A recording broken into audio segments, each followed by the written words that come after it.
Assalamualaikum warahmatullahi wabarakatuh. Perkenalkan, saya Gusma Harfiana Abbas, dosen pada program studi Pendidikan Kimia Fakultas Matematika dan Ilmu Pengetahuan Alam Universitas Negeri Makassar. Pada kesempatan kali ini, saya akan menyampaikan deskripsi singkat mata kuliah Ikatan Kimia.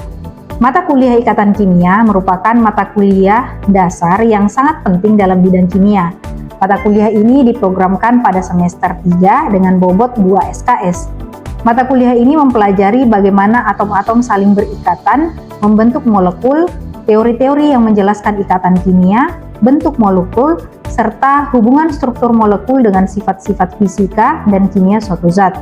Mata kuliah ini menjadi fondasi penting untuk mempelajari kimia kuliah lain seperti kimia fisik, kimia anorganik fisik, kimia organik, dan kimia material.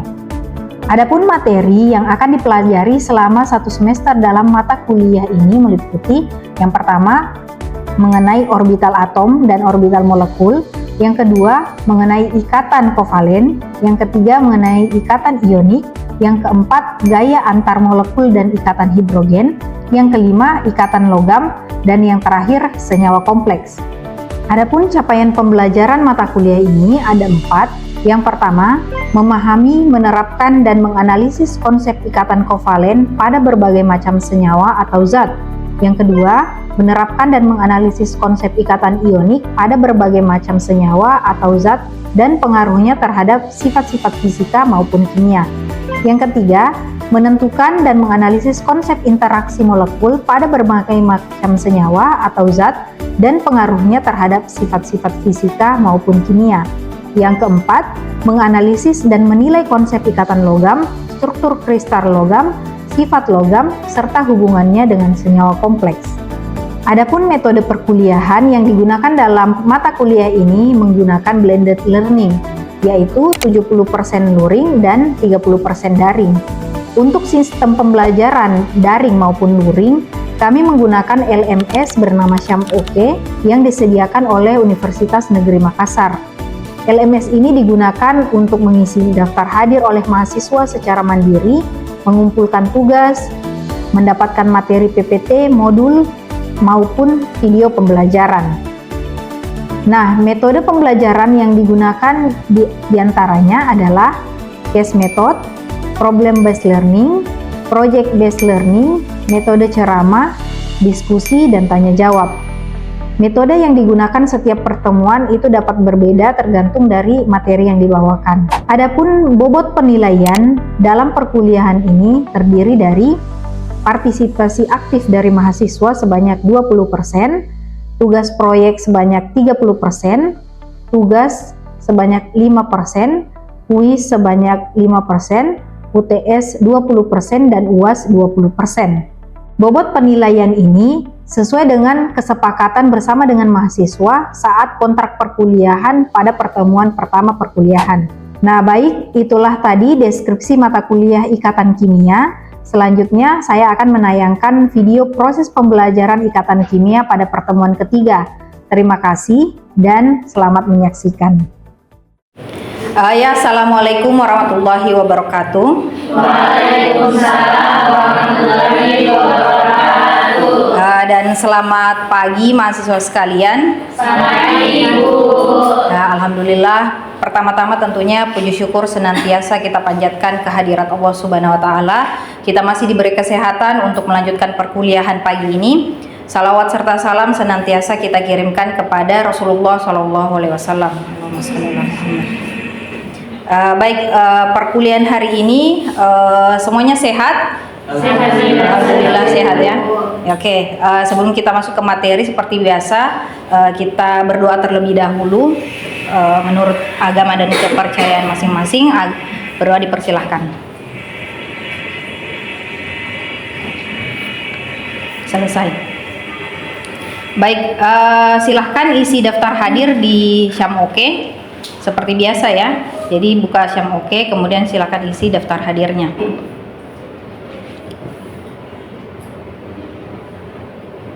Oke, sudah bisa semua ya? Ya, Ibu. Sudah. Oke. Baik. Minggu lalu kita sudah membahas tentang teori ikatan valensi. Nah, minggu ini pertemuan hari ini kita akan membahas tentang teori orbital molekul. Sebelumnya saya jelaskan dulu apa saja yang akan kita bahas hari ini, yang harus kita capai pada pembelajaran ini. Pertama, ketepatan menggambarkan diagram energi orbital molekul. Yang kedua, ketepatan menggambarkan pengisian elektron pada diagram energi orbital molekul. Yang ketiga, ketepatan menghitung orde ikatan. Kemudian yang terakhir, menghitung ketepatan bagaimana menentukan posisi HOMO dan LUMO. Nah, ini ada istilah baru ya, HOMO, LUMO ini apa? Nah, ini nanti akan kita bahas materi ini. Nah, sebelum kita masuk ke materi, tentu perlu motivasi ya. Jadi bagaimana supaya kalian merasa materi ini penting. Nah, kenapa sih kita harus membahas tentang diagram orbital molekul ini? Pada pengembangannya, materi ini menjadi dasar untuk sebenarnya materi-materi di perkuliahan lain, terutama kimia anorganik fisik. Nah, sistem HOMO-LUMO yang ada di dalam teori orbital molekul itu menjadi dasar pengembangan dari solar cell atau panel surya. Jadi kalau sekarang itu kan sudah banyak ya lampu-lampu jalanan, terutama itu sudah tidak menggunakan listrik lagi, tapi cahaya matahari. Jadi cahaya matahari disimpan, diserap, kemudian menghasilkan energi listrik yang bisa dijadikan untuk menyalakan lampu. Nah, ini adalah dasarnya, karena di dalam solar cell itu dia menggunakan bahan semikonduktor, di mana sistem dari semikonduktor, masih ada yang ingat apa semikonduktor? Bedanya dengan konduktor. Jadi kan ada konduktor, semikonduktor, isolator. Iya, Ilham.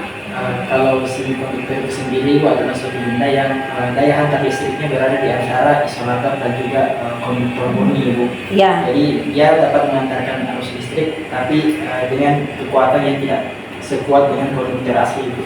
Baik, betul, bagus sekali ya Ilham. Jadi kalau terlalu rendah jaraknya atau tidak ada jaraknya, maka elektron mudah berpindah seperti di konduktor seperti itu. Jadi elektron terus bergerak. Sedangkan kalau di semikonduktor ada jaraknya. Jadi dengan sumber cahaya tertentu, energi tertentu, elektron itu baru bisa berpindah ke tingkatan yang lebih tinggi. Nah, jadi ini adalah dasarnya. Nanti akan kita bahas lebih jauh tentang ini. Kemudian juga mengapa materi ini penting? Banyak ya, bukan hanya sel surya, tetapi juga dasarnya mengapa senyawa, menjelaskan mengapa senyawa itu ada yang berwarna merah, ada yang berwarna hijau, ungu dan sebagainya. Itu karena ada perbedaan gap tadi antara HOMO orbital yang posisi di bawah dengan LUMO atau orbital yang energinya lebih tinggi. Jadi setiap larutan yang beda warnanya itu dijelaskan dengan teori orbital molekul. Jadi penjelasannya bisa dijelaskan dari teori ini. Sedangkan kalau teori yang sebelumnya kita pelajari, teori apa? Ikatan valensi, itu tidak bisa menjelaskan sampai sejauh itu. Nah, mengapa materi ini penting? Kemudian, nah sebelum kita masuk ke materi hari ini juga, saya mau melihat apakah kalian masih ingat orbital. Itu bentuknya ada orbital apa saja? Siapa yang bisa? Ya, silakan. Ada orbital S, orbital P, orbital D, dan orbital F. Ya, betul. Kalau orbital S itu bentuknya bagaimana? Bulan. Ya, bulat. Nah, di sini bisa dilihat ya. Jadi orbital S bulat. Nah, kalau yang ini, yang di tengah-tengah ini, yang dua cupingnya itu orbital P. Orbital P. Nah, masih ingat kan orbital P itu ada orbital apa saja? Ada PX, PY, PZ. Nah, PX kan kalau yang kemarin kita gambarkan, PX itu posisinya yang seperti ini. PY itu yang ke belakang, PZ itu yang ke atas atau sumbu Z-nya begini. Nah, sehingga kalau kita peragakan kemarin orbital X itu kan kita gambarkan pakai kertas seperti ini ya. Jadi orbital PX, kemudian ke atas PZ, ke belakang sini PY. Oke. Nah, jadi saya rasa ini sudah ingat semua ya, masih ingat semua. Kemudian kita juga membahas tentang ikatan sigma atau ikatan pi, ada dua. Sebenarnya ada tiga ya, dengan ikatan delta juga. Nah, tapi di sini saya mau lihat yang bagian A itu ikatan apa? Ketika dia yang ini apa tadi? PZ, kemudian bertemu dengan PX. Nah, ini apa? Ikatannya bonding, non bonding, anti bonding, atau ini ikatan non bonding. Nah, kemudian kenapa bisa non bonding?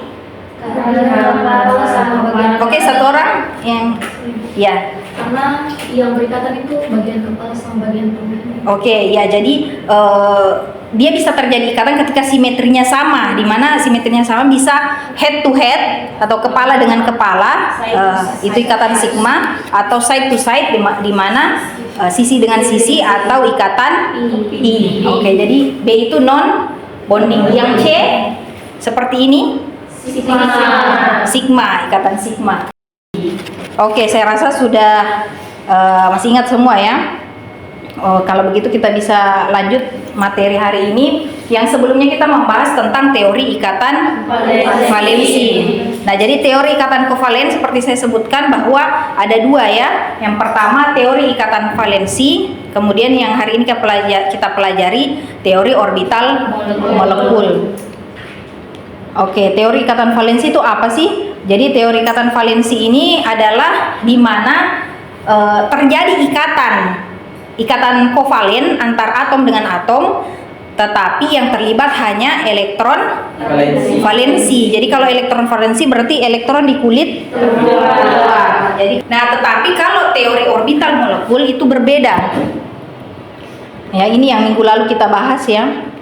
Nah, teori orbital molekul itu dia adalah teori yang menjelaskan bagaimana atom itu membentuk molekul dengan cara menggabungkan orbital.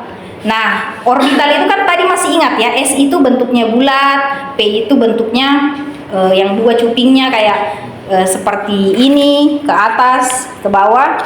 Nah, ketika terjadi ikatan misalnya H dengan F, H itu kan punya orbital apa?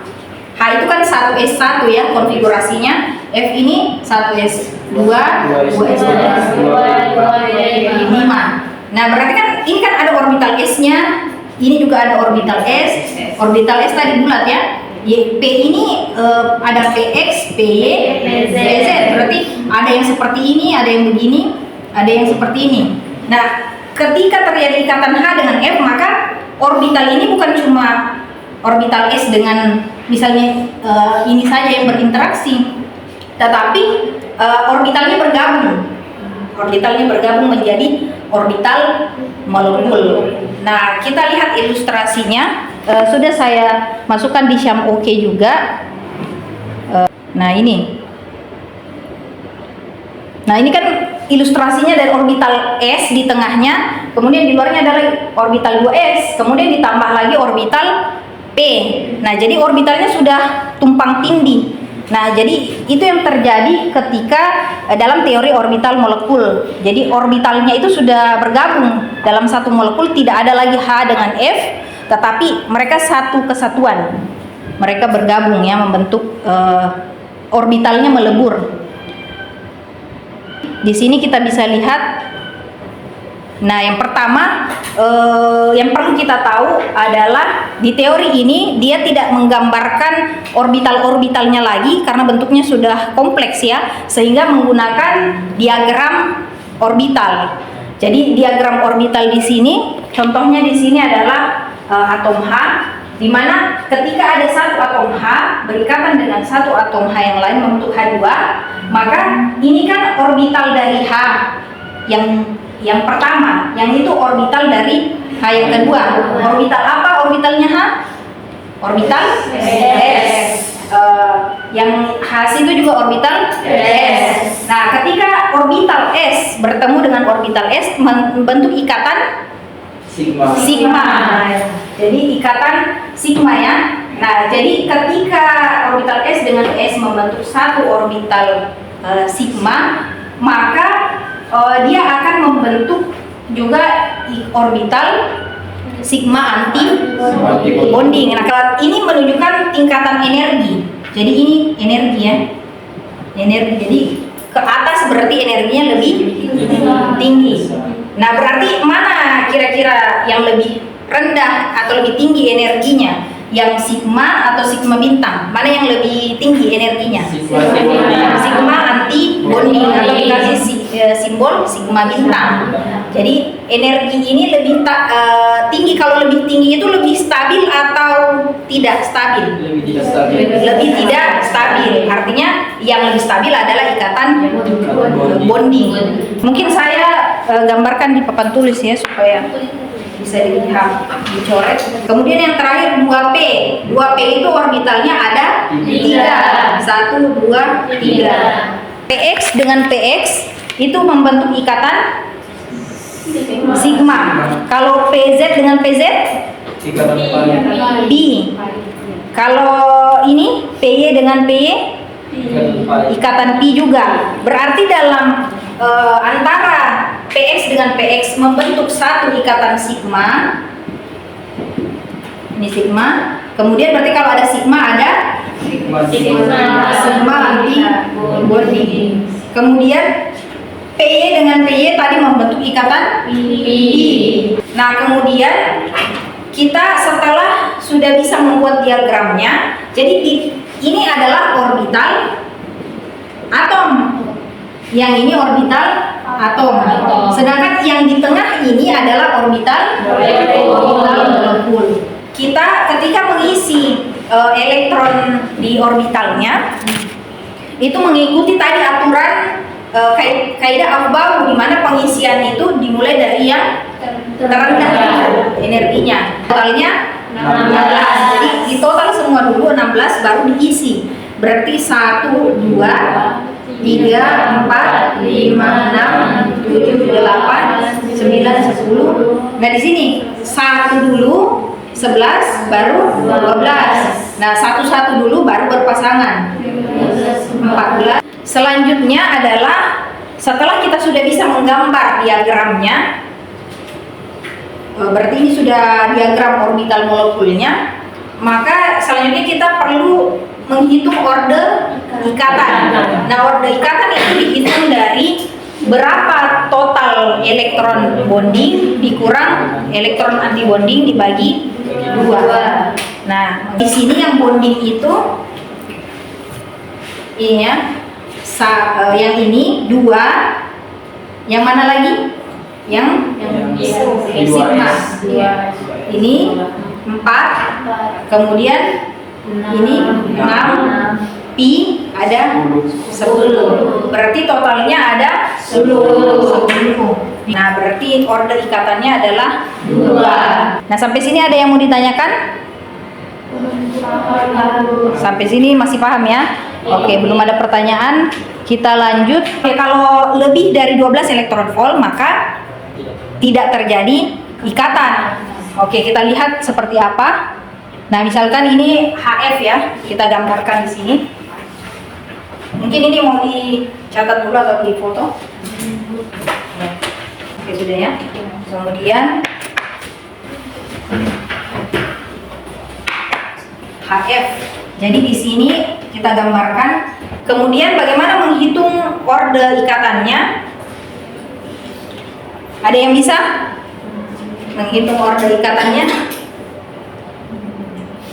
Ya, silakan Ilham.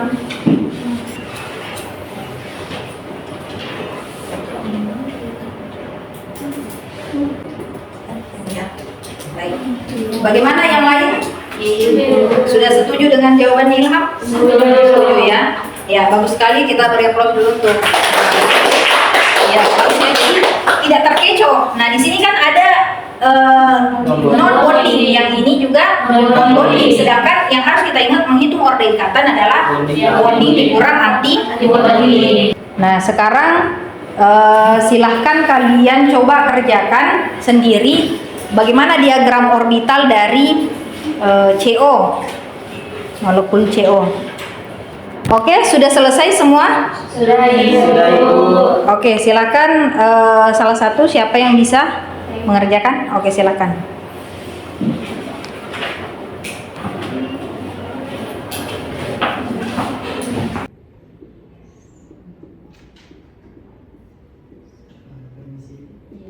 Permisi Bu, Iya. bisa bertanya Bu? Iya. Sambil misal dari ada kerja soalnya Bu. Oke, silakan. Itu Bu, yang kalau misalnya yang digambarkan nanti oleh saudara Adin kan C dengan O Ibu, itu kan berbeda Ibu. Nah kalau sepemahaman saya Ibu selama belajar dengan C kan sebenarnya hanya punya 4 tangan Ibu. Iya, betul. Berarti teori ini Bu bisa kita jawab kalau misalnya ada yang bertanya C itu kenapa tidak 5 atau 6 tangannya, kenapa kita tidak bisa sesuka hati seperti itu, maka yang membatasinya Bu boleh kita gunakan teori diagram orbital molekul untuk menjelaskan itu Bu. Misalnya kalau misalnya sudah terlalu jauh ya mau tidak mau ya tidak bisa dipaksakan juga untuk bisa punya 5 lengan dan seterusnya Bu. Ya betul. Jadi untuk penjelasan mengenai C itu kenapa tangannya 4, tangan itu kan istilah untuk berapa elektron ya yang bisa dia ikat, berapa atom yang biasa dia ikat. Dari teori ikatan valensi biasa yang bukan teori orbital molekul sebenarnya bisa menjelaskan itu. Berapa ikatannya itu bisa dijelaskan dari teori ikatan valensi. Ya, yang seperti kita bahas minggu sebelumnya, itu teori ikatan valensi kan C itu karbon itu bisa saja dia misalnya kita dia membentuk sp3, sp2 ataupun sp. Nah, itu bisa kita jelaskan dari teori ikatan valensi. Nah, tetapi teori orbital molekul juga bisa menjelaskan bahkan lebih jauh ya tentang interaksi molekul bahkan sampai senyawa kompleks. Iya betul. Jadi pertanyaan sangat bagus sekali tadi ya. Jadi, oke, mungkin ada lagi Ilham yang Mungkin itu saja Ibu. Oke. Terima kasih Ibu. Iya. Tetapi yang paling tinggi tingkatan energinya yang non bonding. Jadi ini terisi tapi paling tinggi tingkat energinya adalah yang non bonding. Sehingga ini adalah disebut HOMO. Jadi HOMO highest yang paling tinggi tapi terisi elektron. Nah, sedangkan LUMO lowest unoccupied itu kita lihat mana yang tidak terisi elektron. Yang tidak terisi elektron adalah sigma bintang dengan pi bintang. Antara dua ini yang paling rendah tingkat energinya yang mana? Yang pi, yang pi ya. Kita bacanya pi bintang. Nah, berarti yang posisi LUMO adalah yang pi bintang. Oke, baik, untuk membuktikan bahwa kalian sudah benar-benar paham, silahkan di scan dulu ininya seperti biasa ya, kuisis. Silahkan kalian kerjakan. Kita lihat apakah sudah paham semua. Oke, kita mulai ya. Oke.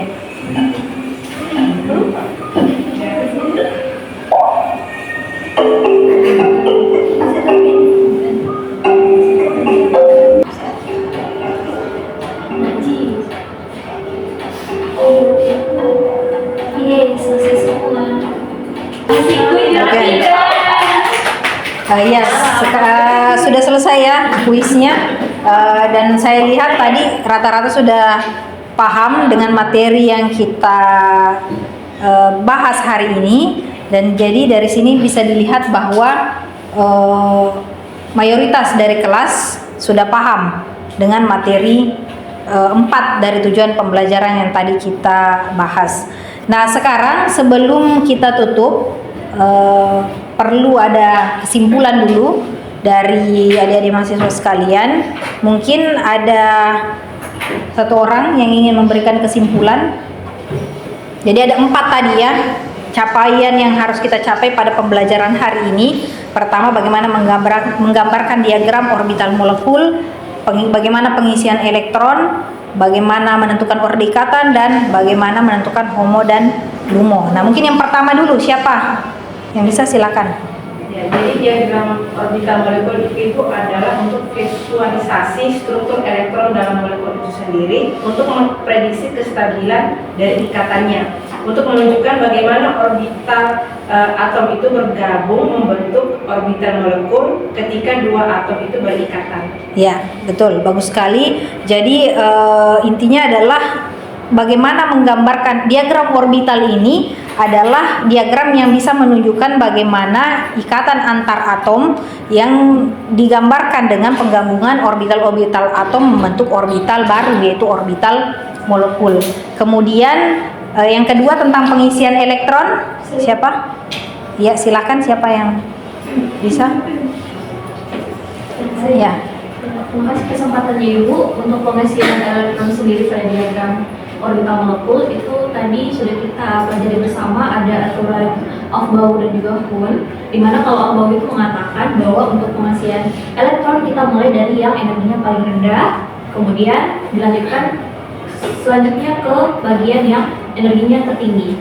Kemudian untuk yang aturan Hund itu mengatakan bahwa pengisian elektron pada tingkat energi yang sama itu diisi satu persatu dulu, kemudian dilakukan pengisian yang berpasangan. Ya. Tapi selain dua aturan itu kita juga ada kenal sama yang hukum Pauli, Ya. di mana untuk pengisian elektron itu selain dalam dua elektron dan dua spin yang sama itu harus berlawanan, Ya. jadi atas dan juga bawah. Oke, baik, bagus sekali. Mungkin yang di belakang tadi mau menambahkan, silakan. Kalau terkait kesimpulan mengenai pengisian elektron sama dengan saudari Indra katakan tadi, bahwasannya pengisian elektron ini didasarkan oleh aturan atau kaidah Hahn, Pauli, dan Aufbau, yang dimana elektron itu diisi dari kulit yang terendah ke menuju kulit yang tertinggi. Kemudian arah panahnya itu diisi dari orbital awal, kemudian orbital selanjutnya. Setelah itu, apabila orbital semuanya telah terisi, kemudian dilakukan pengisian orbital yang paling awal lagi agar terjadi elektron yang berpasangan. Oke, mungkin saya luruskan arah panahnya ke atas dulu semua, baru arah panah ke bawah atau spinnya berlawanan ya. Oke, bagus sekali. Silahkan selanjutnya tentang orde ikatan, siapa yang mau memberikan? Ya, silakan. Kalau terkait orde ikatan itu kan menunjukkan jumlah ikatan yang jumlah ikatan efektif antara dua atom dalam satu molekul. Nah, dan untuk perhitungan orde ikatan itu total dari elektron yang berada di orbital bonding itu dikurangi dengan total elektron yang berada di orbital antibonding, kemudian dibagi dengan 2. Oke, baik, bagus sekali ya. Yang terakhir tentang homolumo. Iya, silakan.